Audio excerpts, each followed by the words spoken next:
everyone, and welcome back. This is Wendy Historian, and today we're going on location yet again.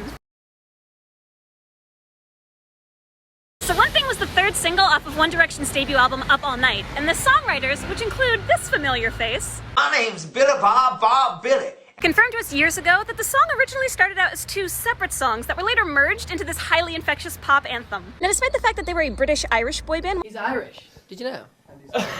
Someone mentioned it, I think. Yeah, didn't Okay. One Direction's first two music videos were filmed in the United States with What Makes You Beautiful in LA, Gotta Be You in New York. But at the time, UK fans were kind of feeling left out and took to social media to express a fear that One Direction was leaving behind their British-Irish roots in order to pursue bigger fame in the American market. But they needn't have worried, because when it came time to film the music video for One Thing, the boys decided to make it an unapologetic love letter to London. And it reassured fans that they had no intention of shedding their British-Irishness. In fact, they were going to double down on it for maximum appeal. And the One Thing music video that came out in January of 2012 featured London Directioners in an almost starring role as they chased the boys from scenic location to scenic location around the city. For example, here we are in Battersea Park, where a majority of the scenes of the boys just mucking about and having fun in waistcoats took place. The fountains are empty, I guess, because it's not really fountain season. The boys then pile into a double-decker bus and take the scenic route over Westminster Bridge, past Elizabeth Tower.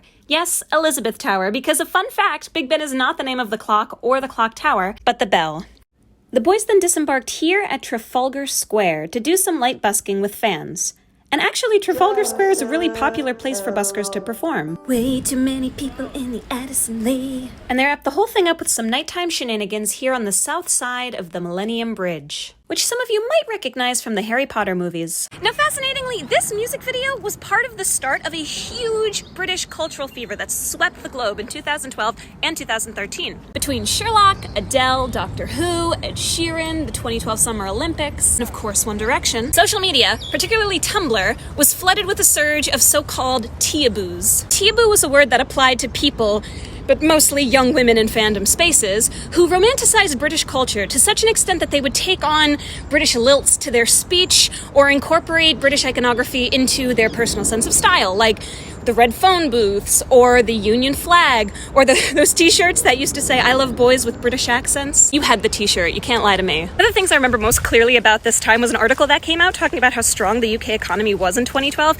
and some economists had theorized that this growth was largely driven by a renewed international interest in British culture, socially, due to these creative medias like TV shows and music. And we were all on Twitter like, yeah, Directioners run England's economy. And the weirdest part is that it's not so far-fetched to think that One Direction's fandom did play a role in the growth of the UK economy during that time, especially after seeing like the impact that BTS's ARMY has had on the South Korean economy in the last few years, especially when it comes to fandom tourism.